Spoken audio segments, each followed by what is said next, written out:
DuckDuckGo's privacy-focused browsing app is available in beta on Mac, but you'll have to join a private waitlist to gain access. Just like the mobile browsing app, DuckDuckGo on Mac uses the DuckDuckGo search engine by default, automatically blocks web trackers, and comes with the famous Fire button that burns up your browsing history and tabs in a single click. The browsing app also comes with a new feature that's supposed to help block those pesky cookie consent pop-ups that appear when you first open a website. DuckDuckGo says it will clear them on 50% of sites, while automatically selecting the option that blocks or minimizes the cookies that track you. Allison Goodman, the senior communications manager at DuckDuckGo, told The Verge that the company plans on increasing this coverage significantly as the beta progresses. You'll also gain access to a privacy feed that appears on DuckDuckGo's homepage. It looks quite a bit like the privacy report on Safari's homepage, but instead of just showing how many trackers it blocked, it breaks down tracking by site and lets you clear data on each one.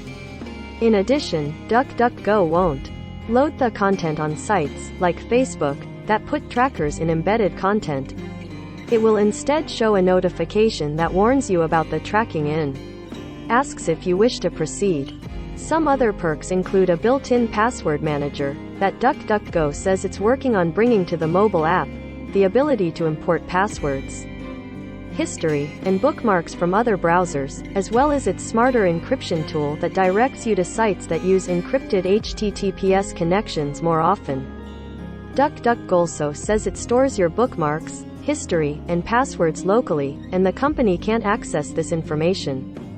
As we noted in our first post about DuckDuckGo's new browser, DuckDuckGo for Mac doesn't fork an existing browser like Chrome. It's built off of the rendering engine used by Safari, also known as WebKit. Because of this, DuckDuckGo claims its browser is faster than Chrome on some graphics performance measured using the MotionMark 1.2 benchmark, and it says it uses 60% less data than Chrome, which we all know is a RAM hog. Beyond rendering, all the code is ours, written by DuckDuckGo engineers with privacy, security, and simplicity front of mind. B. Berger Lenehan, DuckDuckGo's senior director of product, says in the post, "This means we don't have the cruft and clutter that has accumulated in browsers over the years, both in code and design, giving you a modern look and feel in a faster speed." To join the waitlist for the browser, download or update the DuckDuckGo app on mobile. Then head to Settings and select the DuckDuckGo for Desktop option. From the Privacy section, you'll have to wait to receive a notification from the app, which will contain an invite code and link you can use to download the browser in your Mac. DuckDuckGo says it's currently letting people into the beta in waves. As for Windows, DuckDuckGo says an app built using the operating system's default Chromium-based edge rendering is coming soon. DuckDuckGo also hopes to bring its browser to Linux in the future, but says it's focused primarily on Windows and Mac for now. The one thing I'm really looking forward to with DuckDuckGo's new browser, though, is its cookie consent blocker, which it can hopefully bring to mobile at some point. I'm curious to see how many notifications it can really block, and if it has any impact on performance.